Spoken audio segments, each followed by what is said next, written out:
mabaho, sinishare sa iba. May mabaho.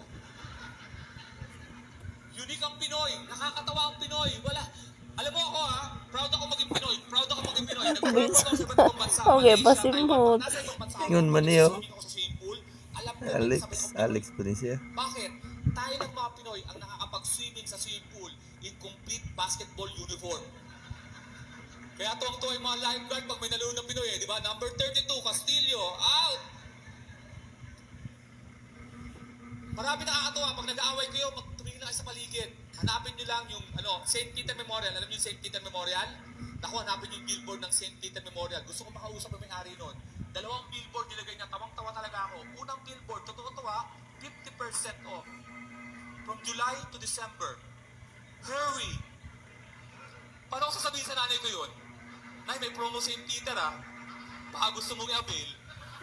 2 billboard, may 1 billboard. Buy one, take one.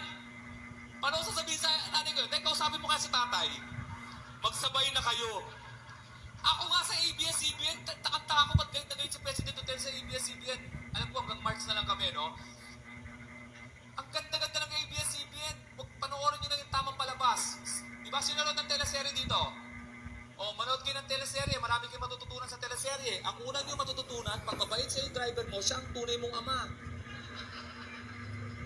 Nakakatawa ang TV. Ang news, nakakatawa ang news namin. Di ba laging may nagre-report na weatherman? Baha na naman sa Malamon hanggang tuhod.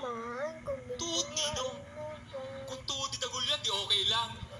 Tapos laging may reporter, nasusunog na yung bahay Kasalukuyan po nasusunog ang bahay, kausapin po natin ang pamilyang nasusunugan. Kumusta po? Ito, masaya.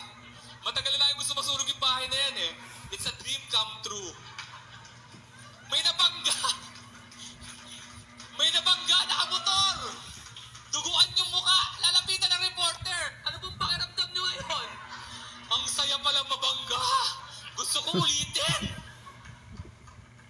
Commercial. Manood ka na ng commercial. Pag nag-aaway kayo, manood ka ng commercial. Safeguard. It kills 99.9% of germs. 1980s pa lang, Safeguard. It kills 99.9% of germs. 2020 na, Safeguard. It kills 99. Ba't di mo mapatay yung 0.1? Is there politics involved? Commercial ng beer. Walang lasing. Walang lasing. Lagi nagsasayawan. Sun, make light.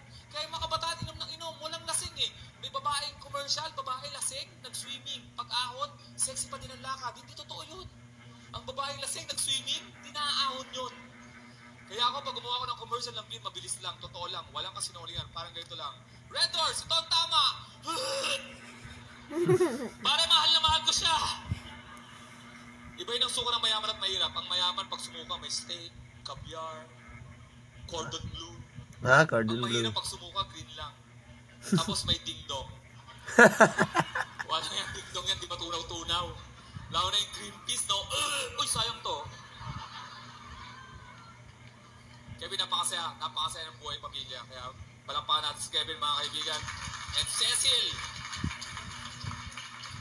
hindi ka mananalo kay Cecil, tanggapin mo na. Promise, dahil ang babae, historical.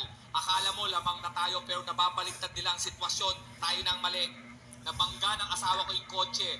Honda Civic na bago. Galit na galit ako. Historical yung babae. Sabi ko, binangga mo yung kotse. Ang mahal-mahal niyan. Anong gagawin natin? Sabi sa akin ng asawa ko, nabangga ko lang yung kotse. Ikaw, natatandaan mo ba yung ginawa mo sa akin? Sabi ko, ano yun?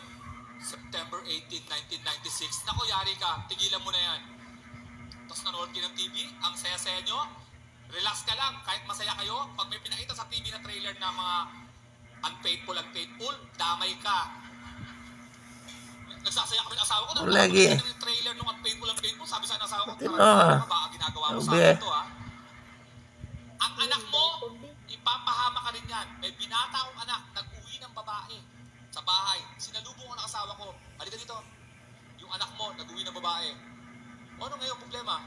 Yung babae, hinatid ko sa guest room, sinara ko yung pinto. Yung anak mo, hinatid ko sa kwarto niya, sinara ko yung pinto. After 15 minutes, pagbalik ko, yung babae wala na sa guest room. Binubuksan ko yung kwarto ng anak mo, nakalak. 10 minutes ba ako binuksan. Pagbukas, anong ginagawa ng anak mo? Ano? Naglalaro ng PS4. O di okay yun, na nakapatay yung TV. Kausapin mo. Sabi sa anak ko, halika nga dito. Ba't di mo binuksan yung TV? Ang tanga-tanga mo eh.